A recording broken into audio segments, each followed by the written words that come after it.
Fala pessoal, começando agora mais um podcast Roteiro Zero. Hoje a gente está com uma participação aqui mais que especial. Hoje a gente tem história para contar, pode-se dizer Hoje a gente dessa tem forma. história para contar. Pois é, hoje quem vos fala aqui, Diego Belfort, ao meu lado, Xande Fonseca e na nossa frente aqui ninguém menos do que o professor Napoleão. Mestre em ensino de história. Aí, hoje tem história, literalmente o isso. podcast Roteiro Zero vai ter história. Seja bem-vindo, Napoleão, que Deus te abençoe. Obrigado, Fica à Sinta-se em vontade, casa. Tá em casa. Tá certo. Eu tá queria certo. que você, de repente, aí se apresentasse, contasse um pouquinho da tua história aí, Tá certo. e depois a gente vai começar as perguntas, que tem Tá bastante bom. pergunta. Eu tenho até algo polêmico a revelar sobre história na minha vida. E eu também já adiantei pra ele que eu também tenho. Então vambora. Fala aí, Napoleão. Ó, primeiro é fazer uma grande revelação, bombástica revelação. Meu nome não é Napoleão. Oi? Na verdade, meu nome é José Carlos. Napoleão é meu sobrenome.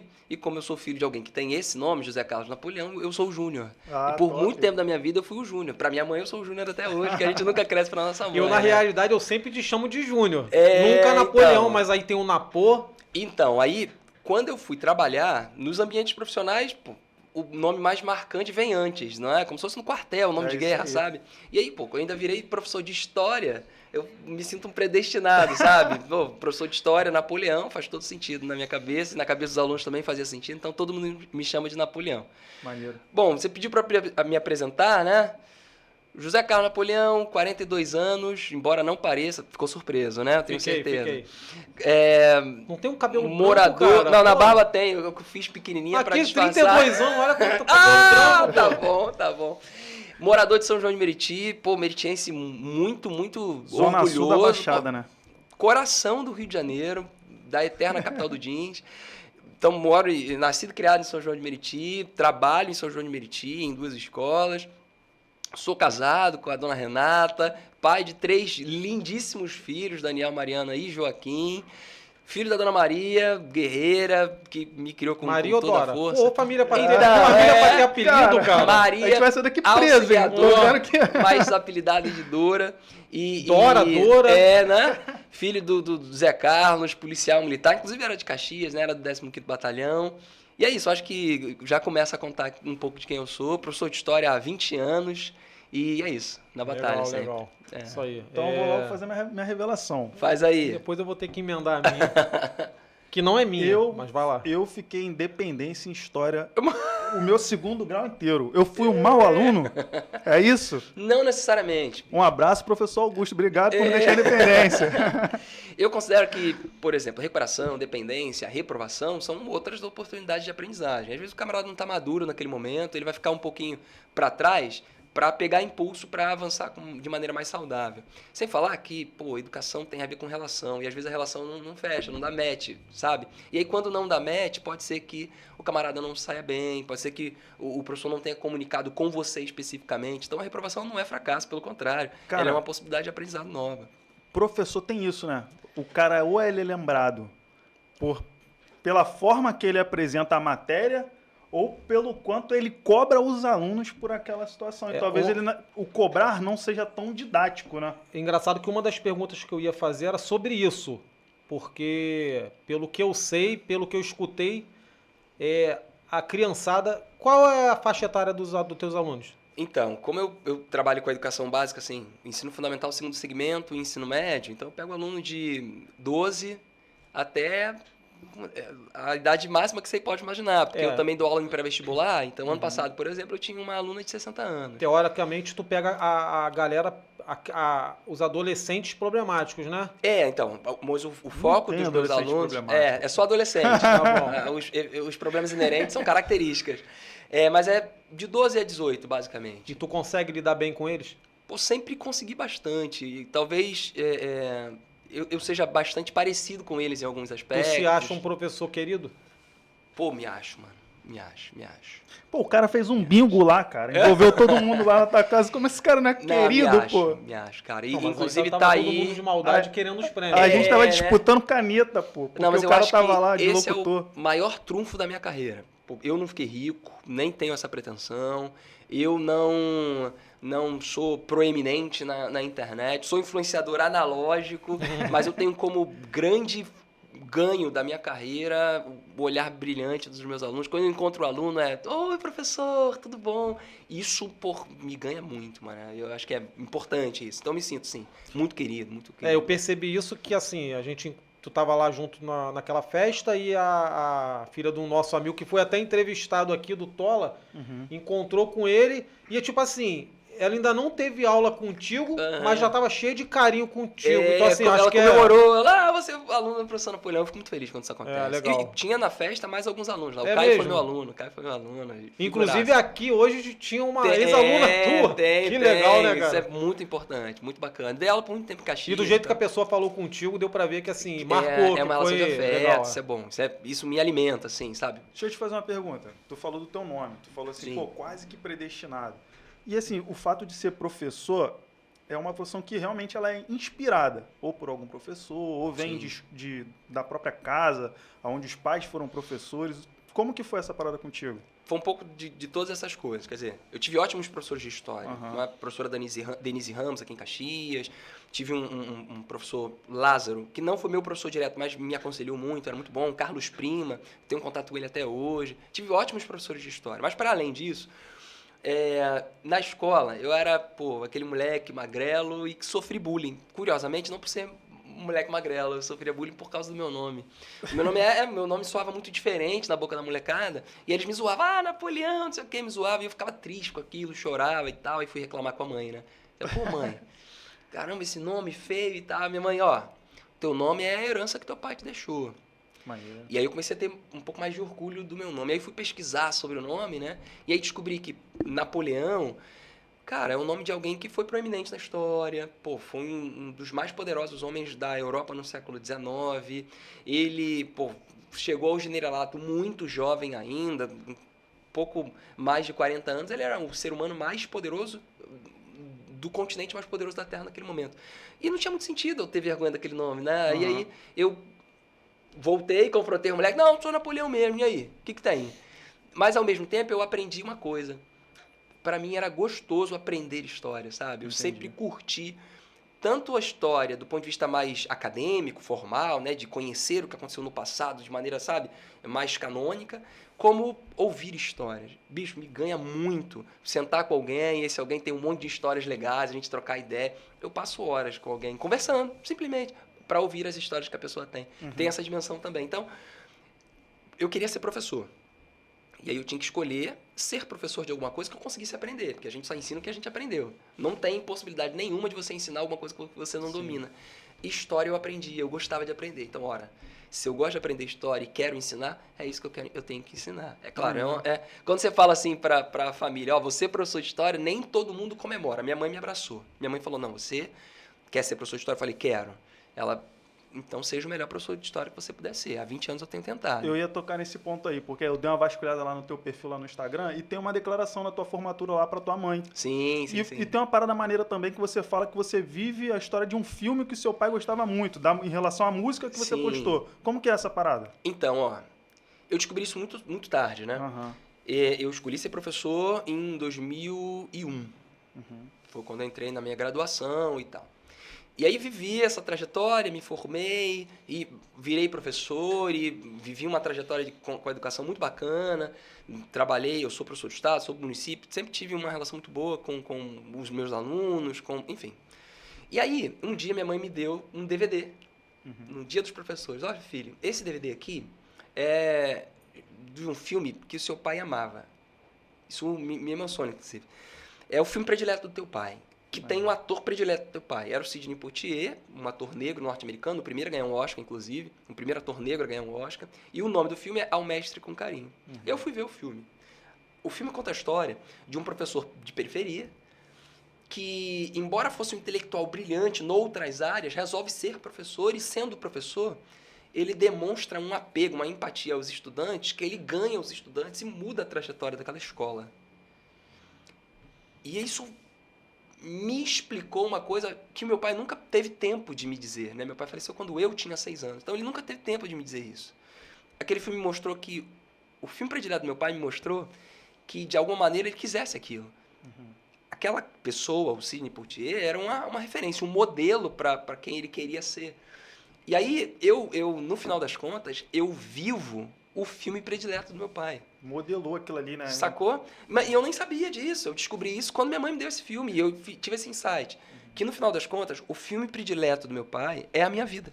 Eu sou esse professor que tenta na escola demonstrar empatia e afeto, que tenta impactar a vida, sobretudo dos alunos da educação pública. Eu sou professor da rede pública, estou professor da rede privada, porque a gente tem que complementar a renda. Eu tenho 3 filhos, né? A gente tem que complementar a renda, mas o meu coração pulsa muito veementemente pela educação pública. Eu sou professor do CIEP 175, meus alunos vão ver isso aqui, então um abraço para todos eles. Sou professor da Escola Manuel Gomes, lá em Belfort Roxo, estou fazendo a transição para o município de Nova Iguaçu, mas eu vivo essa realidade de entrar na escola, encontrar alunos periféricos, encontrar alunos em situação de fragilidade e tentar convencê-los que com a educação se vai ao longe, sabe? Porque eu vivo essa realidade. Eu fui esse moleque que viveu ali, né? Nascido e criado em Vila dos Teles, perto da Vila Ruth. Lugar A experiência que eu tenho, talvez a experiência de muita gente que está nos vendo, nos ouvindo, que eu tive amigos que, entraram para a vida do crime, que resolveram ir para a vida da criminalidade assaltando ou traficante. Joguei bola com um moleque que foi dono do morro. Era meu amigo de jogar bola. Depois ele seguiu uma trajetória, eu segui outra. Na época que eu tive uma fase pagodeira, né? Então, na época que eu tocava pandeiro, o moleque tocava pandeiro, ele tocava cavaquinho enquanto eu tocava pandeiro, abandonou a música e virou dono do morro. Sabe? E isso eu não quero para os meus alunos. Então eu tento dizer para eles, olha, essa possibilidade existiu para mim. A educação me libertou disso tudo. Tu tá quase 25 anos, né? Dando aula. Não. Fiz 20 em agosto do ano 20 passado. anos. 20 anos. Nesses 20 anos aí, utilizando esse teu pensamento, que eu vejo que, assim, o que tu tá falando aqui, tu demonstra ser um cara super do bem. E pelo que a gente vê também, tu perdeu algum aluno que você tentou de todas as formas e você perdeu? Então... Que você lembre, assim, nome, mas não precisa dar nome, mas que você lembre... Sim. Tem 2 casos, assim, que são bem emblemáticos. Um caso, eu tinha uma dinâmica de Tá primeiro dia. contando, eu tô até me arrepiando. Eu tenho uma dinâmica de primeiro dia de aula que eu perguntava aos alunos, o que você quer ser? E é bem básico, não é nada de muito elaborado. Aí os alunos falavam, eu quero ser bombeiro, quero ser advogado, quero ser isso, quero ser aquilo. Aí um moleque, num tom de muita brincadeira, falou assim, eu quero ser da BF. Todo mundo começou a rir e eu, BF? O que é BF, irmão? Eu também quero saber. BF, quer ser da BF? Professor, quero ser da boca de fumo. Pô. Eita. Irmão, como assim, mano? Tá fazendo o que na escola então? Não, porque eu não quero ser vapor, avião, eu quero ser gerente. E para ser gerente tem que saber fazer conta, por isso eu tô na escola. Caraca, olha o pensamento. Tá falando sério, mano? Eu tô falando sério, professor. E eu percebi que o moleque tá falando sério mesmo. O objetivo do moleque era, em algum momento, abandonar a educação e ir pro crime. E assim, passei o ano inteiro, o moleque me respeitava, eu o respeitava, é óbvio, a relação era boa, ele ria. Eu dou aula fazendo humor, né? Inclusive, meu objeto de pesquisa no mestrado é a educação com o riso, né, e tal. E o moleque ria, interagia e tal. Mas no final do ano, o moleque foi embora. E eu nunca mais ouvi falar do moleque. Eu coloco isso no rol das pequenas derrotas ou grandes derrotas, porque eu passei na vida do moleque e poderia, de alguma maneira, ter contribuído para que ele, né, fosse dissuadido dessa ideia de virar criminoso. E tem uma outra história. Essa foi assim, eu dei aula para um monte de gente. Aí esse aluno, ele foi meu aluno no CIEP 175. E um dia, passado muito tempo, né, eu já tinha dado a aula para ele há muito tempo, eu fui à casa de um amigo no Morro do Amor. Em Vila dos Teles tem uma comunidade, Morro do Amor. E aí eu tenho um amigo, bom amigo, um dos meus melhores amigos, Rafael, que morava lá no Morro do Amor, e aí eu fui para vê-lo. E nessa que eu estou subindo o morro, há pouquíssimo tempo, tinham colocado a barricada. Essa história tem um pouquinho de tempo, né? Aí tinham colocado a barricada, eu fui subir, aí, barricada, para mim era novidade aquilo. Aí eu desci, na verdade eu só abaixei o vidro, aí eu fiz de sair do carro para tirar a barricada, aí alguém que estava sentado com a arma na mão veio, tirou, e aí eu comecei a passar. Quando eu comecei a passar, um menino bateu no vidro do carro. Qual é, professor? Lembra de mim, não?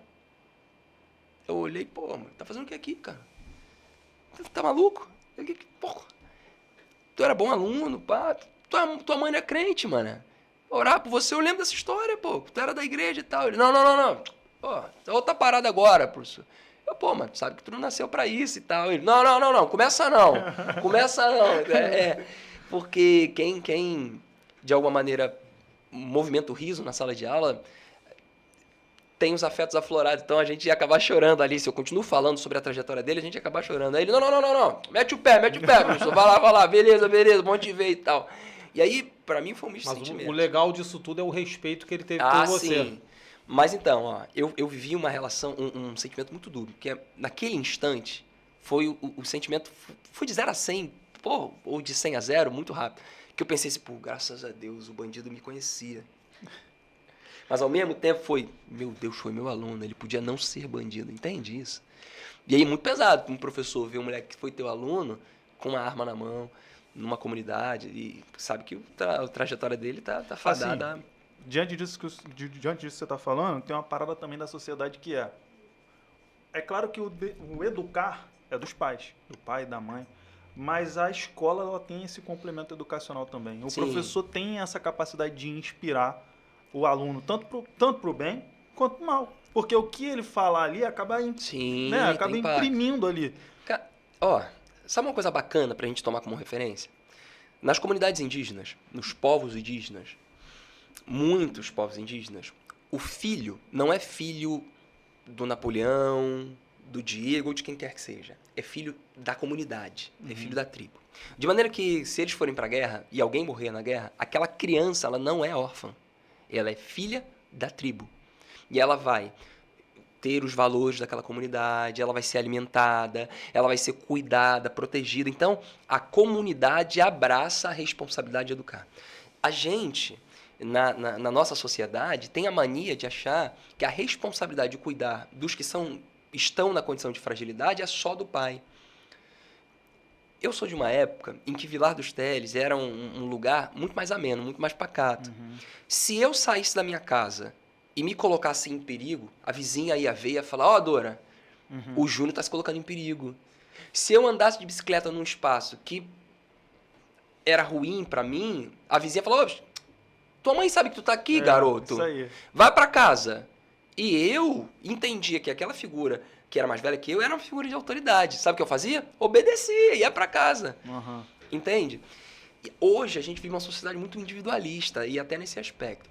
A gente ficou insensível a essas situações. Né? Exatamente. Eu sou professor. Sou pago para ensinar história.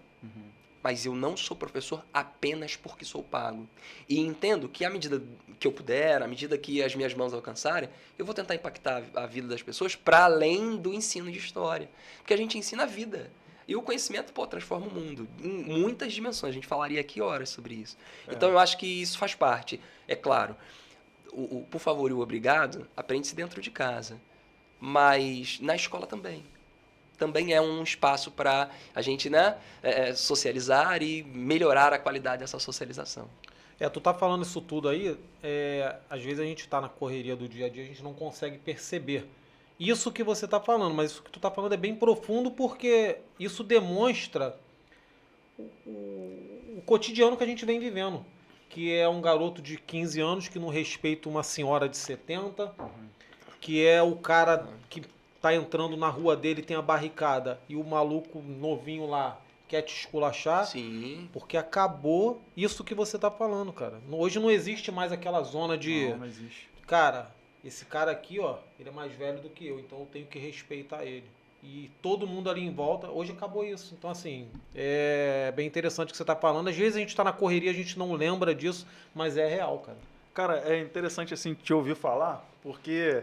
me lembra muito os melhores professores que eu tive. E, cara, tem uma característica assim, muito comum entre eles. O narrar a história. A maneira como fala, como constrói. Cara, isso é muito maneiro. E você agora me lembrou um professor, inclusive, que eu tive de biologia, Rodrigo. Pra você ver como é que marca. É o que eu tô falando. É claro que a família tem ali o papel de educar. Mas a escola acaba complementando, porque a gente passa muito tempo na escola também, vários dias. Ali também é o nosso ciclo social. E você falando me trouxe essa lembrança também. Cara, diante disso eu queria te fazer uma outra pergunta. Como professor de história, tem algo na história do Brasil que você, pô, isso aqui talvez não foi contado da maneira correta. Tem isso? Então, vamos lá. Entramos no ponto. O que acontece?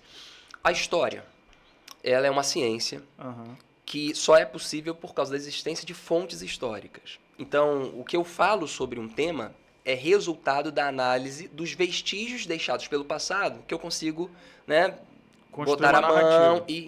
e... isso. Só que se eu faço uma seleção de fontes enviesada, né, tendenciosa, eu consigo contar mentiras falando verdade. Fazer uma análise, vou usar um termo aqui, canalha até, sabe? Muito ruim. E aí um monte de histórias foram contadas atravessadas. Por exemplo, a história do Brasil, ela sempre teve uma preocupação muito grande de enaltecer os grandes ícones. E alguns desses grandes ícones eram verdadeiros canalhas. Pessoas ruins. Vou dar um exemplo aqui, tá? E aí, assim, isso vai ser polêmico pra caramba. Ele é patrono do Exército Brasileiro. Luiz Alves de Lima e Silva, que dá nome a essa cidade, Duque de Caxias. A história dele é muito controvertida. Ele é filho de um grande militar, filho de um político, rico, inclusive. Pouca gente sabe, mas para além de ser general, ele foi senador do Império Brasileiro. Mas o Duque de Caxias, ele se notabilizou não pela sua valentia e inteligência, mas pela capacidade de reprimir revoltas. Muitas dessas revoltas populares. O saldo das ações militares dele era de 15, 20 mil mortes por revolta reprimida. Aí você vai dizer, mas eram pessoas revoltosas, mereciam ser mortas. 20 mil? Entende? Mas ainda assim, ele é hiper exaltado. E aí eu não quero entrar no mérito se essa exaltação ela é válida ou não é válida. Eu quero entrar no mérito de que, pelo menos, ela merece ser criticada, analisada com um pouco mais de cuidado. E aí, nesse sentido, a história tem isso, né? E isso vale para um monte de coisa.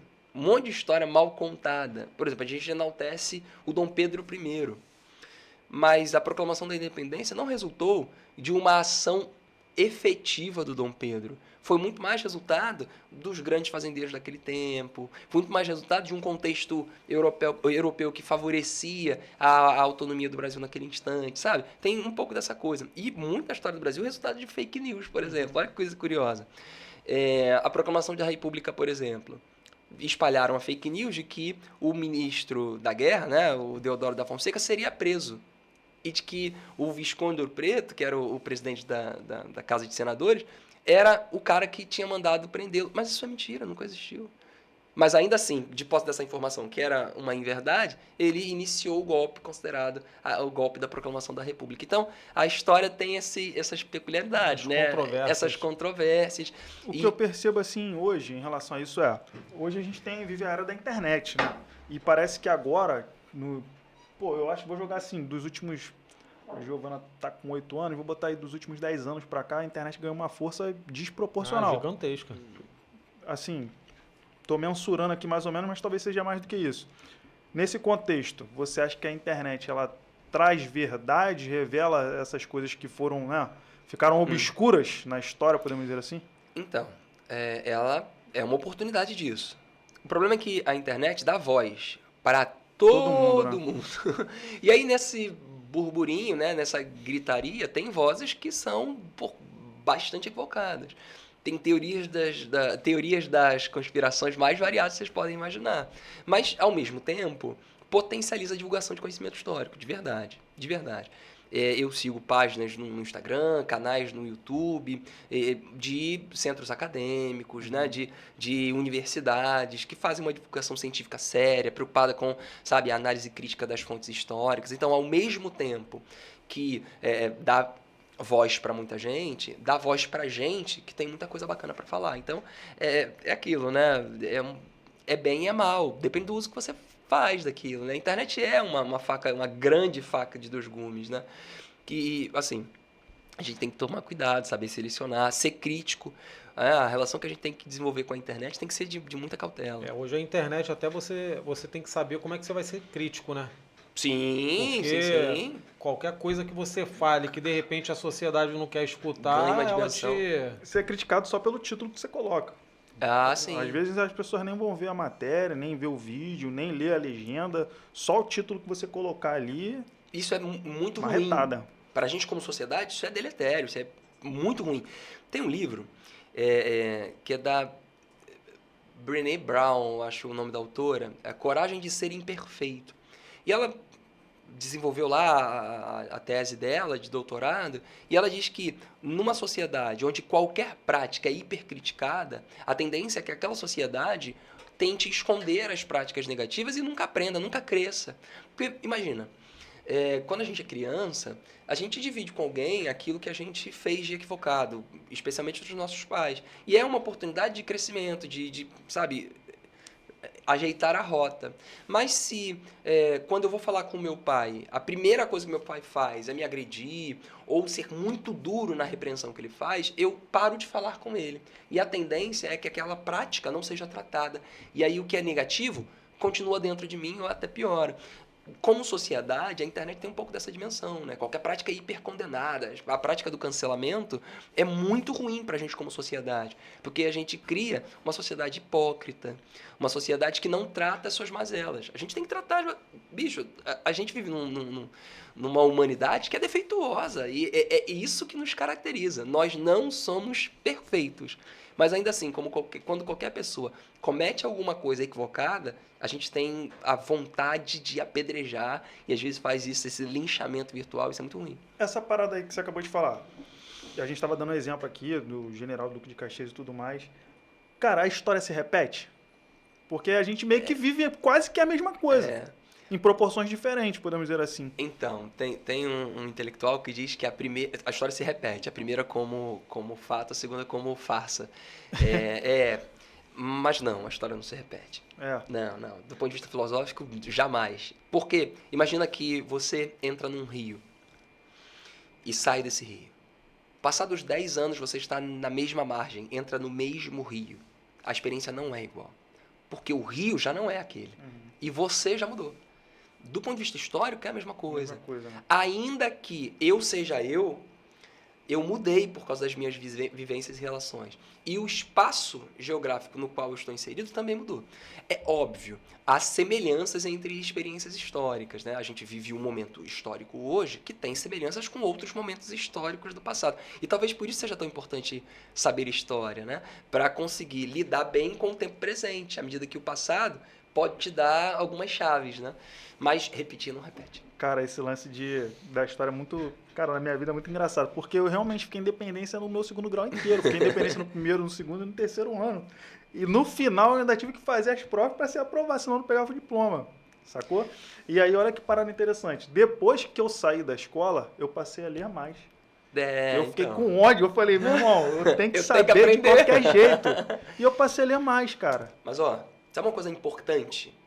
Você terminou o seu ensino médio. Para além de lembrar nomes e datas, para além de lembrar isso, é importante você entender que você é um ser histórico. Nós somos seres históricos. O nosso passado nos constitui. O Diego não é um indivíduo apenas. Ele é resultado das vivências, das histórias pelas quais ele passou. Então, nós somos seres históricos. A nossa ligação com o passado deve existir. Porque no passado tem muita explicação do nosso tempo presente. Então, ainda que você tenha ficado em independência, não lembra, por exemplo, o que foi a Revolução, sei lá, gloriosa na Inglaterra, não lembra o que foi, sabe, como é que foi, com detalhes, a proclamação da independência do Brasil, tá tudo bem. Você entendeu que você é um ser e a história ocupa um papel de te ajudar no tempo presente a lidar com a diversidade, a lidar com a sociedade, a lidar. Isso é importante. Usando a tua história de vida, hoje tu no auge dos teus 42 anos, tem alguma coisa que você faria diferente do que tu já fez? Então, com o papo de terapia agora, hein? Um monte. Claro, um monte. Mas, ao mesmo tempo, nenhuma. Pô, tá Como assim? maluco? Me explica aí. Explico. Quem tomou aquela atitude naquele momento, porque era aquele recurso que tinha. O Napoleão de hoje, olhando para o passado, vai falar, pô, o Napoleão do passado era um idiota. Mas eu faço a todos os ouvintes um convite. faça essa mesma análise. Tu tá falando, eu tô aqui pensando, cara. Com certeza você vai olhar pro seu passado e você, pô, o Diego do passado, o Diego dos anos 90 era o idiota, cara. Pô, mano. O Diego de ontem era um idiota, Agora, cara. por exemplo, você tá pensando, pô, por que eu usava aquele topete? Mullet não era legal, cara. Sabe? Sabe? A minha mãe... Odora, não faz mais isso com os netos, hein? a minha mãe vai pensar, meu Deus, por que eu usava bob? Aquele cabelo não era legal, sabe? Mas a gente tem que perdoar o nosso passado porque a gente fez o melhor com o que a gente tinha naquele momento. É verdade. Entende? Então, inúmeras das escolhas que eu fiz no passado, eu faria diferente, é claro. Mas isso olhando com a cabeça que eu tenho hoje. Com a cabeça que eu tinha naquele momento, eu sempre tentei fazer o melhor que eu podia. Sabe, eu sempre busquei conselho. Eu lembro que no meu primeiro emprego, por exemplo, meu primeiro emprego foi no comércio, né? Eles não estão patrocinando a gente, não vou falar o nome deles, não. Pode falar. Não Pode falar? Não, pode. Meu primeiro emprego foi na Prolar, em 2001. E aí, eu recebi um convite para ir para uma outra empresa, uma grande empresa, né? Que era a C&A Modas. E aí, eu fiquei em dúvida. Vou ou não vou? Pô, aqui já está estável. Eu estava na experiência ainda, mas já tinha recebido a informação de que eu ia ser efetivado. E eu ia para a C&A para ser temporário. E eu fiquei com medo. Sabe? Aí eu, mãe, tô com medo. E se eu sair da Prolar e der tudo errado? Aí minha mãe me lembrou, minha mãe é muito sábia. Júnior, se der tudo errado, eu vou continuar te amando? Eu, pô, vai, mãe. Teus amigos vão continuar te amando? Vai, mãe. Então, porra, vai, filho. A vida é risco, irmão. A gente acorda e chega à noite e dorme por benevolência. A vida é um vapor, irmão. Se você tropeçar numa pedra e bater tua cabeça, bem pode ser que você morra. E a gente, sabe, tem que se arriscar, no final das contas é isso. Aí eu falei, quer saber? Vou. E fui. E nesse emprego, pô, vivi experiências incríveis, aprendi. Tava naquela fase de transição da juventude para a vida adulta. Entrei com 18, saí com 21. Então, sabe, ganhei casca, sabe, como experiência de vida. Quando eu fui para a educação, eu já era alguém que, pô, tinha um perfil profissional bacana. Porque eu tinha aprendido esse perfil profissional na C&A, entende? Então foi uma experiência que valeu. Aí você vai dizer, pô, mas talvez, se você não vai para lá, fica em casa só estudando, você fosse um professor melhor. Não sei. Talvez eu tivesse mais conhecimento do ponto de vista acadêmico, mas fosse alguém com menor empatia. Sabe? Pô, eu tenho bastante empatia com as vivências do trabalhador humilde. Por quê? Porque eu fui um desse cara que chegava no trabalho uma hora... Essa propriedade, né, para falar. Eu saía da faculdade... E aí ia pro trabalho, chegava no trabalho 1h e só saía 9h, chegava em casa zoado, cansadaço, ia comer, dormia, acordava de madrugada para estudar antes da aula do dia seguinte. Tu tem a sensação que, assim, às vezes acontece isso comigo hoje, chego em casa assim, pô, caramba, essa situação de hoje eu só venci porque, pô, em tal lugar eu passei por isso. Tu tem essa sensação? Tenho, total. Eu acredito que tudo que a gente aprende é útil. Embora eu ache que a aprendizagem não precisa ser útil, assim, quer dizer, a gente não tem que aprender apenas o que a gente vai aplicar do ponto de vista utilitário amanhã. A gente tem que experimentar a maravilha de aprender por aprender, sabe? Essa conversa aqui, por exemplo, talvez vocês nunca usem as informações que a gente está dividindo aqui para nada. Não, mas essa história do Duque de Caxias, cara, depois eu vou futucar. Não, por favor, você vai gostar de fazer isso. Mas... tudo que a gente aprende, em algum momento, vai ser demandado. Eu tenho 20 anos de carreira. Digo assim com tranquilidade. Em muitas escolas nas quais pelas quais eu passei, a minha vivência de C&A foi fundamental. Fundamental. Não estou dizendo que foi útil, não. Estou dizendo que foi fundamental. De você entender a dinâmica profissional, a dinâmica da relação, sabe? Aquele convívio, empregado, né? Isso Convívio faz parte. Com alguém acima de então, você. Qualquer experiência é vivência. E se é vivência, é para a vida. É para você te ajudar em toda a sua trajetória. E essa conversa aqui estabelece uma possibilidade de aprendizagem. Eu, sem dúvida nenhuma, não vou ser amanhã a mesma pessoa que eu fui antes de chegar aqui. Porque essa troca também significa aprendizagem de vocês com as minhas experiências e minha com as experiências de vocês. Amanhã eu sou uma outra pessoa. Muito obrigado, inclusive. É isso, faz parte. Aproveitar e dar uma pausa aqui pra gente falar dos Molha a palavra. Molha a palavra. O meu tá Enquanto isso, a gente aqui, falar aqui dos nossos patrocinadores, né? Quero falar aqui... Não pode esquecer, né? Não posso esquecer. O pessoal lá que tem ajudado a gente aqui no projeto, a Onça. produtos plásticos, né, voltados para a construção civil, produtos ecologicamente corretos e com o melhor custo-benefício do Rio de Janeiro. Galera da material de construção pode procurar a Onça lá e encontra a Onça nas melhores... Nas melhores lojas de materiais de construção. Exatamente.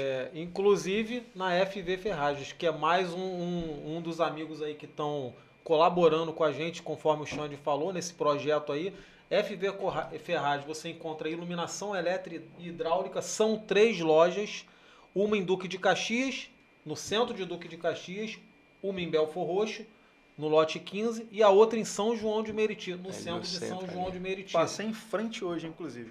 Curiosamente estava pertinho também, passei pertinho. Isso aí. Tem mais um parceiro novo aí, ó. Agradecer Esse aí eu deixo também o Xande. o pessoal lá da Big Blinders, né? O pessoal que joga pôquer, lembrando que o pôquer é um esporte da mente. Você joga pôquer aí. Falando, fica lindo, cara. Fica lindo, né? Fica lindo. O pessoal que quiser se divertir, entrar lá para brincar, tentar não, né? Como eu gosto de falar com o Matheus, o pôquer é um esporte democrático, onde você que não entende pode ganhar de mim.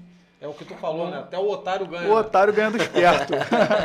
Então, a galera que quiser se divertir lá, entra lá no PP Poker, bota lá o ID do clube lá e se diverte lá, fica à vontade. Então não tem nada difícil pra... Tem nada difícil, cara. Baixa o PP Poker lá, o aplicativo, joga o ID do clube lá. Lá você vai ter todas as informações, falar com o Kleber para colocar suas fichas lá e se divertir. Show de bola. Tem vários torneios, tem cash, a galera que entende, vou te ensinar a jogar poker. Vou Tá dar uma bom. surra igual precisando o pra ver se eu Matheus faço uma acontece renda extra, sempre. fazer uma renda extra. Falou É qualquer isso. otário ganha, né? Não sou eu o otário dessa Não, não parada, tô falando disso, cara. Então Não tô tá falando bom. disso. Então vamos continuar com a nossa Vamos. história. Agora, Voltando. ele contou a história dele. Deixa eu te contar uma história muito engraçada. Aconteceu. Eu não vou dar nome, não, porque eu não posso dar nome ok. da pessoa. Mas nos bastidores depois eu te conto. Em um determinado momento a professora Isabel, gente finíssima, professora de história, ela começou a chamar e a entregar as provas para tipo aquele lance, quem receber a prova pode sair. Uhum. E começou a chamar o povo, chamou todo mundo, chamou Diego, chamou Elias, chamou fulano, chamou ciclano e todo mundo, e foi ficando a sala ficou vazia só com uma pessoa. E tipo, aquela pessoa fazia parte da patotinha do Diego, do Elias, entre outros. Foi tu, cara, que tu tá contando que Não, foi a última pessoa. Não foi e eu não posso dar nome. Ok. Descemos e ficamos lá, caralho, o que fulano arrumou? Beleza, daqui a pouco fulano desceu e ficou assim meio sem graça de falar. Pô, o que aconteceu? Fala pra gente o que aconteceu. Pô, a professora Isabel me deu um esporro. Por quê? É porque na minha prova, eu não lembro qual era o assunto, mas era alguma história de Cusco. Uhum. Não lembro o que era. Eu acho que de repente era associado aos nômades, não lembro, mas a cidade... Cusco é uma cidade, não é? Faz parte do Império Inca. Pronto, isso aí. Então tem a ver com os nômades também, não tem? Sim. Beleza. E... Isso vai muito além do que tudo eu estudei. Não, mas eu lembro mais ou menos dela, porque eu gostava. Aham. Aí, por que te segurou? Porque ao invés de botar Cusco, aí edição, faz o pi, mas eu vou falar. Eu escrevi cuzão. Ai, Calato falho, bicho. Cara. Não, mas não. Cara, não. depois dos bastidores eu vou contar pra vocês quem foi a pessoa. Mas assim, A tudo uma pessoa questão de não saber. tinha porque Mas naquela foi de época. propósito? Não, ele sem querer... sem querer, Deu cara. errado, né? Sem querer eu perdoava, A entende? professora perdoou, tanto que a professora segurou para tentar entender, porque ela nunca esperava isso da pessoa que foi. Aí, assim, nunca mais, de vez em quando, a gente toca no assunto e lembra dessa história com a pessoa.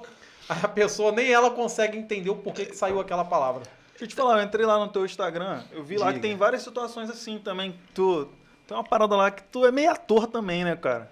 Eu não vi, não. Tem, pô, tem uma aconteceu, dele interpretando aconteceu. umas peças lá. Então, ó. Cara, se tu não sabe, ele também é ministro de louvor, pode-se dizer assim, né? Sim. Na época que eu frequentei a igreja lá, se não me engano, você era o líder do louvor lá. Não vou dizer que eu cante bem, mas eu ensaiando lembro. direitinho, dá pra cantar uma música ou outra. Mas você falou de ser ator, então, eu sempre tive uma relação muito boa com a arte, né? Eu lembro que na escola ainda, como aluno, eu era aluno do, hoje, terceiro ano, né? Que seria a antiga segunda série. E eu lembro que eu fiz uma peça que era o coelhinho e a menina. A coelhinha e o menino. Eu era o menino e uma amiga era a coelhinha. E a peça era gigantesca, e eu ensaiei e decorei falas enormes, que hoje eu nem decoraria, porque minha memória não é tão boa mais. Ah, para de caô. Mas assim, eu lembro que me realizou muito fazer aquilo. Na época do ensino médio, eu fiz curso de teatro na escola e tudo mais. Então eu sempre tive essa relação. Na igreja mesmo, né? Eu escrevi algumas peças. Na escola, eu cheguei a escrever peças para os alunos tinham que fazer um trabalho diferente. Aí eu escrevia a peça, ensaiava com eles. Então eu sempre tive essa relação. No ano de 2023, né? Eu até me aventurei, né, em escrever um stand-up, eu fiz o stand-up e tal. Foi legal, depois eu mando pra vocês, assim. Foi num evento da escola, aí eu mandei uma mensagem pro diretor, assim, bicho, eu quero fazer uma coisa diferente hoje, eu posso? Ele, pô, fala aí o que é, eu quero fazer um stand-up, me deu uma ideia de fazer, será que eu consigo? Ele, tu consegue e tal. Aí eu escrevi, são 12, 13 minutos, assim, bem curtinho, né, eu não escrevi nada muito grande. E, a galera riu, então eu acho que tem isso. Eu costumo brincar, né? Que eu ainda vou terminar meu curso de teatro e um sonho que eu tinha. E sonho mesmo. Não, então, eu digo tinha, porque eu via que isso estava muito mais próximo num tempo pretérito. Hoje é mais difícil de fazer. Mas eu não duvido do que pode acontecer no futuro, do que Deus tem para fazer, do que, né? Pode acontecer. Mas eu queria ser dublador, eu acho que essa coisa seria legal, né? Eu sempre fui meio radiofônico, assim. Já tentou brincava. fazer dublagens? Nunca tentei a Vera, nunca tentei. Brinquei, né? De vez em quando eu brincava com os alunos. Eu fazia isso em sala de aula com muita frequência, de encenar coisas e tal. E, por exemplo, se eu vou falar de um conflito e eu simulo um soldado, isso sempre fiz em sala de aula, muito frequentemente, inclusive. Tu acha que isso é o teu diferencial, dando aula? Eu acho que isso é uma habilidade.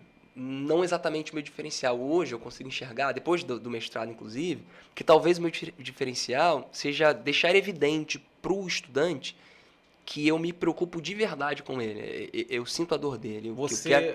O que tu tá falando aí, você acha que tu consegue transparecer isso para eles? Eu imagino que sim, eu acho que sim. Então, eu acho que importante de verdade é que ele perceba que eu amo dar aula, e que eu estou muito interessado em que ele aprenda aquilo que eu estou ensinando. E tem um autor que fala sobre saberes docentes, né? Maurice Tardif é o nome dele. Fala sobre saberes docentes, ou saberes que ensinam. Todo professor tem um pouco disso, né? Uma habilidade especial que contribui para que ele consiga dar a aula dele. Eu considero que um dos meus saberes docentes é provocar o riso. E por isso foi objeto a minha dissertação de mestrado. O título é o encontro entre o ensino e o riso, o ensino de história, né, e o riso, ou o riso e o ensino de história. É um saber docente, mas não chega a ser o meu diferencial. Talvez o meu diferencial seja fazer o estudante acreditar, porque é verdade, que quando eu estou na sala de aula, eu sou alguém dedicado a fazê-lo aprender. Uhum. Entende? E aí, o papel de inspirar ele de verdade, né? e aí, assim, eu não sei exatamente como é que eu faço isso. É até difícil teorizar sobre isso. Eu considero isso, então, um dom. Alguma coisa que eu não sei fazer diferente. Cara, eu não sei também entrar na acredito sala de nisso. aula e ser completamente indiferente do que está acontecendo ali, não provocar o riso. Dentro da sala de aula você faz o que tu tem de melhor. Sempre, tento sempre. À medida que os recursos à minha mão me permitem, eu faço de melhor. Até porque, ainda que a escola não tenha a melhor estrutura, o estudante não tem a menor culpa disso. Então, eu dou o melhor que eu posso dar sempre, sempre. Já aconteceu, por exemplo, de estar num espaço escolar em que meus salários não estavam em dia. O aluno não tem culpa nenhuma disso. O aluno nunca soube. Já teve dia de eu entrar na sala de aula e tá mal. Pô, diferentes questões, sabe? Você tem um problema em casa, tá passando por um momento difícil, financeiro ou não, quer que seja. Respirava, entrava na sala e a sala... Assume o papel do professor. Sala, né? usando uma linguagem artística, a sala era o palco. E você não vê um artista saindo do personagem e falando, olha, gente, estou cheio de conta. Não vê. Então, de certa maneira, tem um pouco disso. Mas, ao mesmo tempo, e aí a maturidade dá isso, né? Hoje, com 20 anos de trajetória, isso é mais natural. De eu chegar na sala, gente, hoje eu estou cansadão.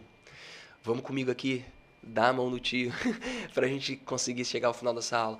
E eu acho que eu sou mais sincero, de certa maneira, com aquilo que eu estou sentindo, mas ainda assim a minha prioridade é o estudante. Se de alguma maneira eu acho que a maneira como eu estou impacta, eu tento encontrar outro caminho e até conversar, hoje eu não estou bem não e tal, a gente vê como é que faz. Mas vou te falar, essa parada que você acabou de falar aí, pô, segura minha mão aqui, vamos juntos hoje. O cara só consegue quando ele já inspirou os outros 6 meses de aula. Ah, sim, Porque assim, cara, por experiência própria, assim, eu já estudei. Acho que você também deve ter, com certeza tem isso. Essa experiência de escola pública e escola particular. Sim. Cara, já fiz pré-vestibular, cursinho. E, por exemplo, no cursinho, cara, você percebe no cursinho que você aprende as matérias muito mais rápido, porque os caras são diferenciados mesmo. O cara não chega ali e sai escrevendo, não. Os caras têm um método de ensinar, toda a forma de te envolver, faz musiquinha. Pô, já tive professor que foi a aula inteira tocando violão e tô aprendendo matéria, eu já tive a minha fase musiquinha, de fazer paródia e cara. tal. De vez em quando eu faço. E funcionava? Pô, Funcionava pra caraca. Funciona pra caramba. Funcionava pra caraca, a gente se divertia. Mas é aquilo. Chegou um momento que eu vi que não funcionava tanto como já funcionou. E aí eu vou por esse caminho aqui. E alguma e tal. paródia dessas aí que você fez, Uhum. tu lembra dela? Ah, é difícil. Tem Eu lembro alguma que tinha uma da... que marcou e você canta aí pra gente? Ah, não sei se eu consigo lembrar não, porque, como eu disse, a memória... O Raul perguntou. Mas, por exemplo, tem uma da Primeira Guerra, que é daquela música Negro Gato, sabe? Eu sou o Negro Gato. E aí eu fiz uma paródia com isso, falando dos fatores que levaram à ascensão do nazifascismo na Europa e à Segunda Guerra e tal. E aí a letra é muito grande, aí eu sempre usava o slide como uma âncora e tal, mas E era os uma paródia alunos interagiam? Interagir, não, é a condição básica, né? Se eu pago o mico, todo mundo paga, pô. E aí eu botava a música e no refrão eles cantavam, né? É a primeira... Como é que era? Ah, eu não vou lembrar a letra agora, Cara, que essa eu fiz tem que- muito tempo e não canto mais com frequência, mas era divertido, era divertido. Não, eu tô aqui imaginando e consigo perceber que Não, era. era divertido. Tem uma que... Sabe uma música chamada Disparada, do Jair Rodrigues? Ah, não é meu tempo Que ele não, é cara. ele é o intérprete, mas ele não é o autor, né, da música. E a música é Prepare o seu coração para as coisas que eu vou contar. Lembra essa música? Lembro. Aí eu fiz uma paródia falando sobre regime militar no Brasil e tal. Aí Prepare o seu coração para as coisas que eu vou contar. Meu nome é Napoleão, meu nome é Napoleão, meu nome é Napoleão. E hoje eu vou falar sobre ditadura militar. E aí começava, né? E aí falava sobre os Realmente os eventos. não tem como o aluno não se Se interter, envolver, pô. cara, com aquilo. ali. Não Mas tem isso, como. mas isso é acessório também, né? Quer dizer, o foco é outro. O foco é o ensino-aprendizagem. Mas eu acho isso que o a gente principal usa. tu puxou a atenção. É isso aí. Aí é isso aí. Você não tem é como. consequência. Você não tem como falar com alguém que não está atento àquilo que você fala. E aí entra o riso, aí entra a questão da música. Eu acho que assim, assim como às vezes eu falo que o correr é a minha terapia, às vezes eu tô estressado, eu vou correr. Eu tô até pensando em correr bastante. Dar aula pra você é uma terapia? Ah, bom, pra caramba. Eu gosto muito de fazer isso. Eu digo que... Tem gente que não gosta quando eu digo isso, mas tem algumas coisas que eu gostaria de estar fazendo. Se alguém me dissesse, você vai morrer fazendo as coisas que você mais gosta. Então, se fosse pra morrer dando aula, ou morrer cantando, ou morrer pregando, eu morria feliz. Seria forte, mas é desesperador. Seria desesperador, imagina, no meio da aula. Então, gente, é isso. Obrigado pela aula de hoje. Já era. É tudo, meu Deus! Sabe? Seria muito louco. Seria um fato marcante na história. Mas eu gosto muito de dar aula. Faria menos por mais, mas gosto muito de dar aula. E faria menos por mais nem porque não gosto de fazer. É porque eu acho que a qualidade do que eu faço aumentaria muito se eu tivesse a chance de melhorar a reflexão sobre aquilo que eu faço, experimentar, por exemplo, ir mais a museus, ler com mais qualidade livros, né? Eu sou uma espécie de Július da educação, eu tenho 4 empregos. Minha esposa não se chama Rochelle, mas eu tenho 4 empregos. E tendo 4 empregos, você não tem o tempo que você gostaria de ter para a prática do esporte, que é importante, para a leitura, para a vivência, né, de maneira mais descontraída, para ir ao cinema, para conseguir ir ao teatro, que faz parte do processo de alimentar a capacidade de educar. Eu vim pensando nessa pergunta que eu vou te fazer agora. Desde quando pintou o teu nome, Eu falei, você tem que fazer essa pergunta para ele. Como é que é o Napô, o Júnior, ou o Napoleão, ou o professor Napoleão dentro de casa com as crianças? Ele tem uma escola em casa, ele tem 3 filhos, pô. Ó, É do maternal. É, agora do até maternal. verdade. Eu diria que não é tão diferente. Talvez o rigor da cobrança seja um pouco maior, porque esses são os meus, sabe? O Daniel, a Mariana, o Joaquim, é responsabilidade minha. Eu sou o patriarca daquela casa.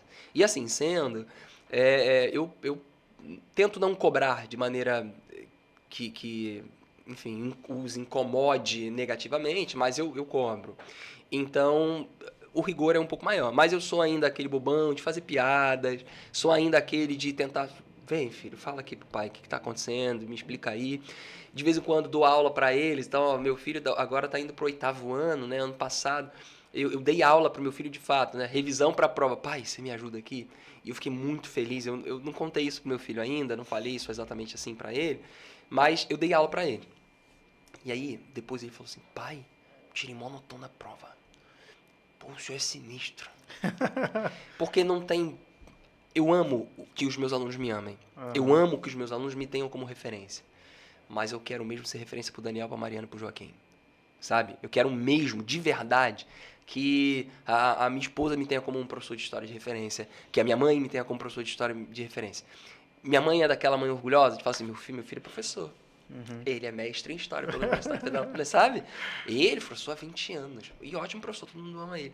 E minha mãe, inclusive, ela fica toda assim, quando alguém chega pra ela e fala assim, você é mãe do Napoleão? Ela, sou mãe do Napoleão. Pronto. Derreteu, sabe? E pra isso, no final das contas, a minha carreira tem essa finalidade. É óbvio, é muito bacana ser admirado pelos estudantes, pelos alunos. Mas fundamental mesmo é ser admirado pelo Daniel, pela Mariana e pelo Joaquim. Muito legal isso que você tá falando. Muito mesmo. Importante. Ali é a recompensa, né, cara? Sim. recompensa. Eu lembro- É o legado. É. Meu legado real é isso. É a minha herança. Porque, assim, isso aí é um fato que vai marcar não só a sua vida, quanto a dele também. A Giovana tem 8 anos, o Pedro tem 2 anos. Eu lembro exatamente quando os dois falaram eu te amo pela primeira vez. É uma parada Porra. que te marca realmente. É. Entendeu? Eu lembro quando a Giovana mexeu pela primeira vez e a Amanda começou a chorar. Ai, caramba, ela tá mexendo. Então, são emoções que marcam a nossa história realmente, né? Quer ver? Eu tenho uma história muito curiosa sobre isso. Um dia eu tava vendo televisão do lado do meu filho. E aí, ele era menor, né? Hoje ele tem 12, mas ele devia ter uns 5 à época. 4 à época. E ele falou assim, pai, do nada, sabe? Quando eu crescer, eu quero ser igual o senhor. Aí eu, caraca, Aí já você quer era. ser professor? Você quer, sabe, ser grandão? Ele, não, pai, eu quero ser preto. E eu... Porque, né? O meu filho, né? Ao quer mesmo dizer, tempo que te quebrou, te deixou feliz. eu casei com uma mulher que é branca, de olhos claros e tal, e o meu filho puxou muito mais minha esposa do que a mim nesse aspecto. E aí ele falava que queria ser preto, igual o pai, né? E às vezes ele tava fazendo uma pirracinha, não queria fazer alguma coisa, tipo, levei ao barbeiro, ele não queria ficar quieto na cadeira, ó, tu fica quieto, senão não vou te deixar ser preto. Aí, bom, é bom, sabe?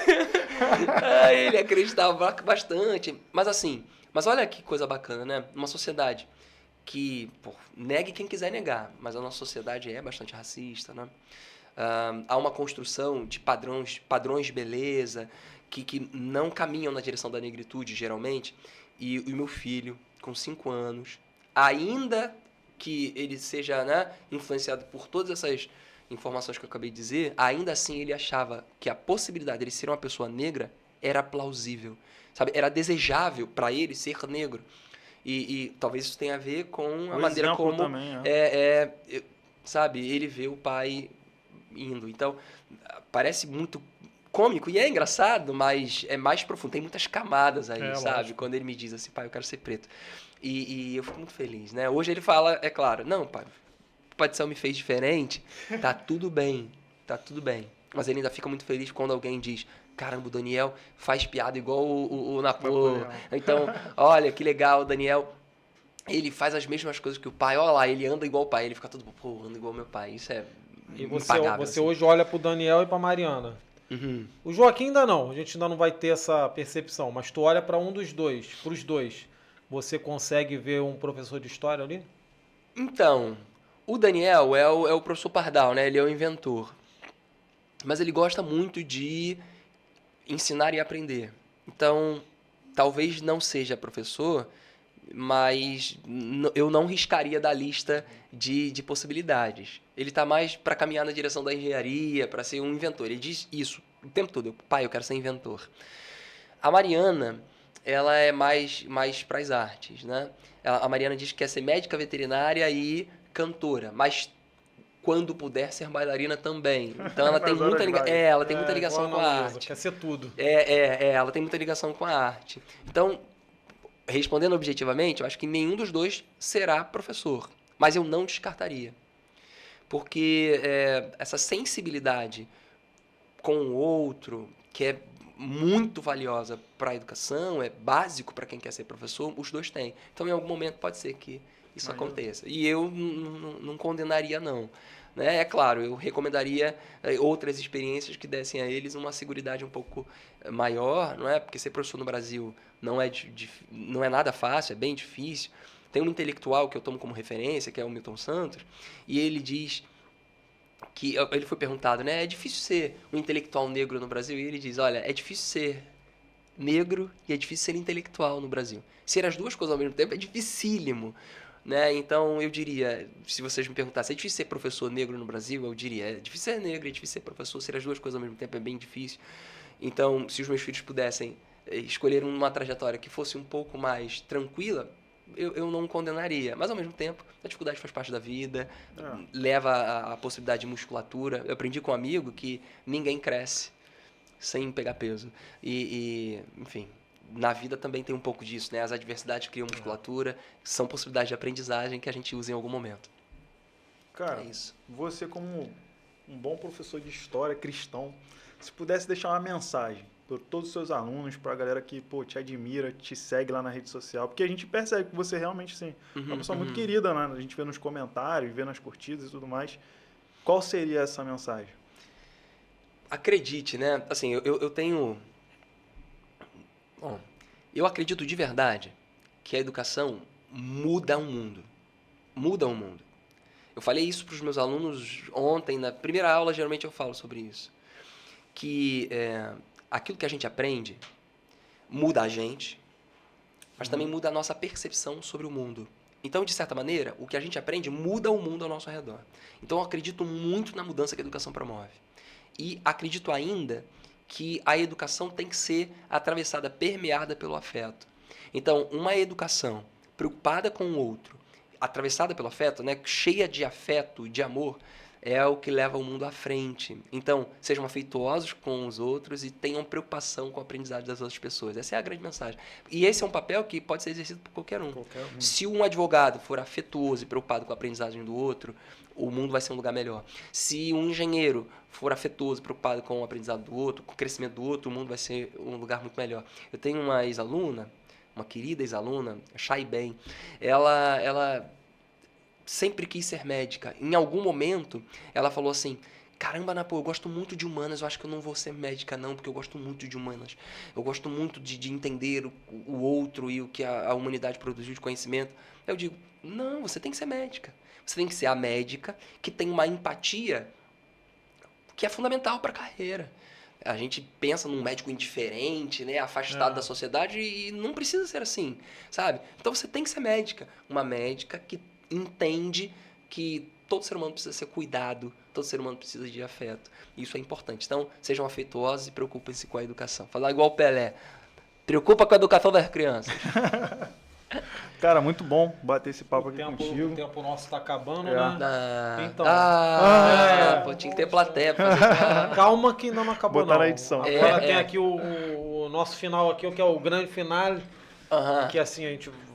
Vamos te fazer 10 perguntinhas, é tomar lá da cá. Claro que se algumas perguntas você vai ter que... Eu vou até me ajeitar aqui. Elaborar as respostas, mas tem que ter tem que ser rápido, mas se demorar não tem problema não. Tá bem. Quer começar aí, Xande? Pode começar.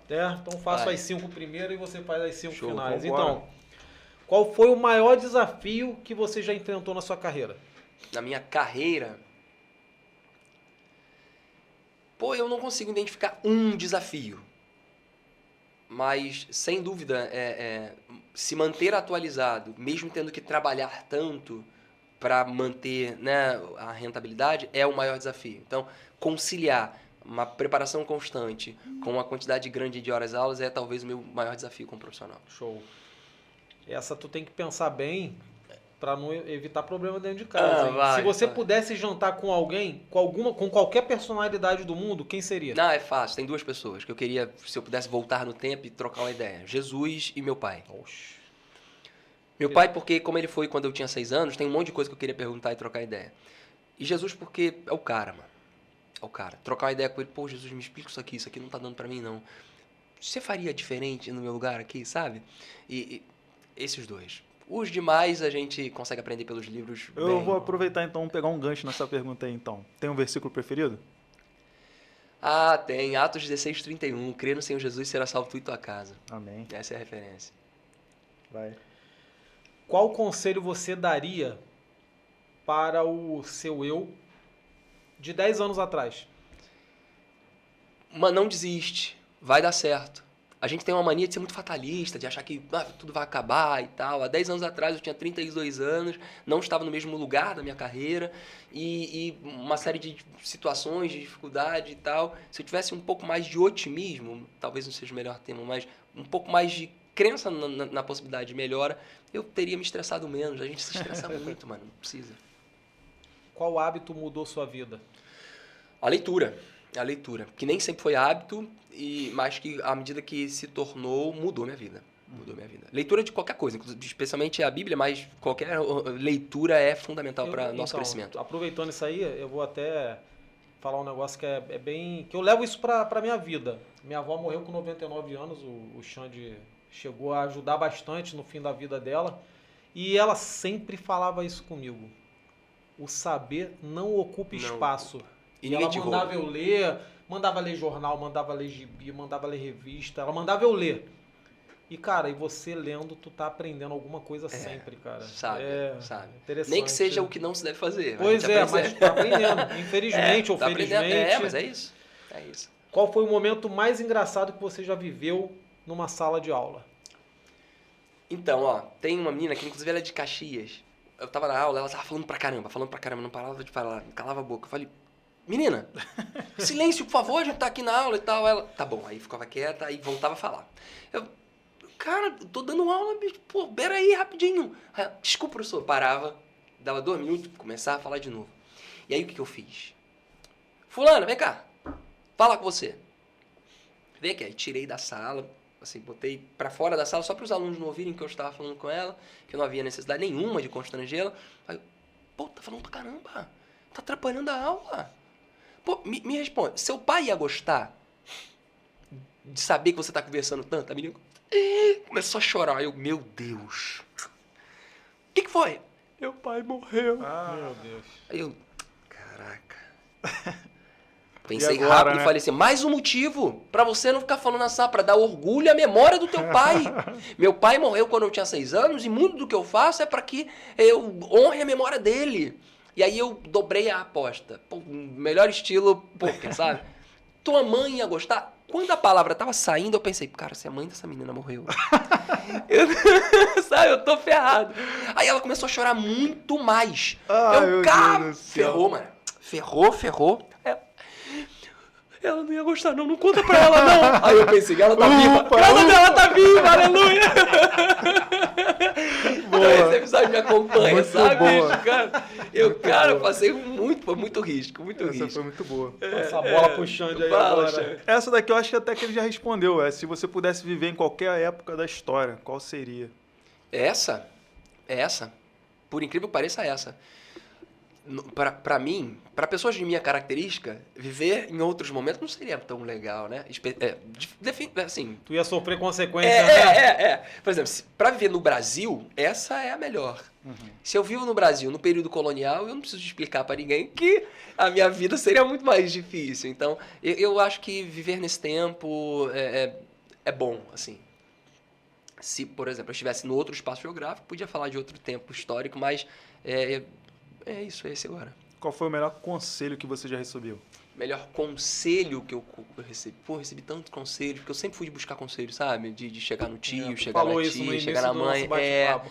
Então eu não sei se, sabe, o melhor conselho que eu recebi, eu não sei nem quem me deu esse conselho exatamente, mas, pô, cuida dos teus filhos, cuida da sua família. Esse é um conselho muito válido. Porque a gente pensa que a gente cuida do outro e só faz bem ao outro, mas de alguma maneira isso volta, né? E a gente nem faz para que volte, mas a gente sabe que na dimensão da satisfação, pelo menos, é imediato. Quando você ajuda seu filho, por exemplo, e vê que essa ajuda foi efetiva, você deita e, pô... Igual essa Valeu história a do pena. Daniel aí na... É. ter ajudado ele pra prova. Pra prova e, sabe, pô, fiquei muito deu satisfeito. resultado, né? Deu resultado, É. deu resultado. Seguindo aqui, então, qual projeto ou conquista você mais se orgulha? Projeto ou conquista? Ah, eu acho que, pô, o mestrado tem um lugar bacana, é uma coisa bacana que eu carrego assim como uma história de superação e de sucesso. Enfim, na minha carreira, eu acho que do ponto de vista da realização, né, a minha carreira é a grande conquista, né? Pô, conseguir chegar, né, hoje, com 20 anos de carreira, sendo funcionário público de 2 entes federais, né, de 2 entes públicos, que é do Estado e do município, estar numa empresa privada há 17 anos, eu acho que ter uma carreira como é uma grande conquista. Legal. Acho que essa daqui também está respondida. Foi o que inspirou ele. Se sua vida fosse um filme, qual título teria? O Mestre com Carinho, sem dúvida, o Mestre com Carinho. E qual superpoder você gostaria de ter? Superpoder? Essa é uma clássica, né? Você acredita que eu nunca me respondi essa questão? Eu já brinquei sobre isso, né? Qual superpoder você queria ter? Pô, difícil essa, sabia? É difícil. Eu acho que voar seria muito legal, mas ao mesmo tempo não é tão útil para o outro. Então eu acho que ser super sábio, de maneira que você consiga solucionar uma série de questões da humanidade, da vida dos outros, usando essa sabedoria. Aí você vai dizer, pô, você podia ter escolhido ser super forte.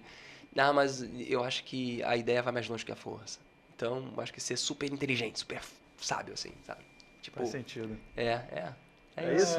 É o professor, né? É o Querendo professor. saber muito pra passar pros o alunos. professor. Faz parte. Cara, faz muito parte. bom o bate-papo. Eu me sinto, assim, muito feliz de conhecer um legal. pouco mais do Napoleão. Que, assim, legal, a gente legal. se conhece, mas superficialmente. Ele é o irmão do Matheus, que de vez em quando vai na minha casa, que de vez em quando É verdade. a gente se encontra na casa do Matheus. E, assim, aprendi muita coisa conforme você falou, o que eu falei ou o que você falou. Acho que Não, é um foi aprendizado mútuo. para todo mundo. Muito legal saber esse outro lado do Júnior, do Napô, do Napoleão, do José Júnior. Só não me chame de Zé Carlos. José Só Carlos. não me chame de Zé Carlos, porque provavelmente eu não vou atender, porque eu nem reconheço, né, me reconheço como Zé Carlos. Mas Napoleão, quero te agradecer mais uma vez. Foi muito Eu bom que mesmo o agradeço, bate-papo, foi uma cara. alegria. Pra gente aqui. Foi bacana. Cara, Muito foi bom muito mesmo. bom. Quem quiser encontrar o Napoleão, vai aonde? Cara, lá em casa eu fico Se pouco. matricula onde? Lá em casa eu fico pouco. É melhor então se matricular no Instagram Se dele. matricula onde? Fica pouco, então. Mas assim, eu tenho rede social, né? O Facebook eu uso muito pouco. Então, vá lá na @profnapoleãojr no Instagram. Prof. Napoleão, hein? Não Prof. esqueçam. Napoleão JR. E vai me encontrar, e, enfim, vai. Futuro presidente do Brasil? Não tenho essa pretensão, não tenho mesmo, não tenho. Tô fora. Mas a gente é ser político, então a gente de alguma maneira está sempre influenciando Envolvido o de outro. alguma E forma, certeza, envolvido em política, faz parte do processo. Show Últimas de bola. palavras, Diego? É só agradecer aí, porque hoje foi de emocionar. Em inspirador, alguns foi momentos eu inspirador. fiquei emocionado com o que esse cara passou pra Muito gente. legal. Não tem como a gente não se emocionar. Verdade, A verdade. história de vida dele, até esse início dele, esse livro que é a vida dele, é muito interessante. Então, assim, só agradecer mais uma vez. Eu que E agradeço, muito legal. amanhã, né? Às 8, ou às 18, às 19, Amanhã não, ou às 20. quinta-feira. Quinta-feira. O episódio completo, Tá completo. sem corte, tá no YouTube. A partir de amanhã já vai ter uns cortes aí no Instagram, então É isso. acompanhe porque é muita história legal. É isso, pessoal. bom, Obrigado mais uma vez. Curte, comenta, compartilha. Deixa a sua opinião lá nos comentários, o que você achou. Foi um prazer mais uma vez estar contigo aqui, Diego. Tamo junto. Tô no foco aí de correr 5 km abaixo de 30. Não Eu vou muda esse papo conseguir. do furado Obrigado. dele, não muda, cara. Ó, vou fazer isso também, hein? Vambora, Tô abraçando aí, esse pra projeto. contaminar Vou abraçar esse projeto. Vem que vem. Obrigado, pessoal. Tamo Tamo junto, junto. Napoleão. Obrigado mais uma Um vez. abraço. Um beijo. Valeu. Tchau, tchau. Valeu. Fiquem com Deus. Tamo junto. Bom? Porra, tá ótimo. Bom. Muito bom.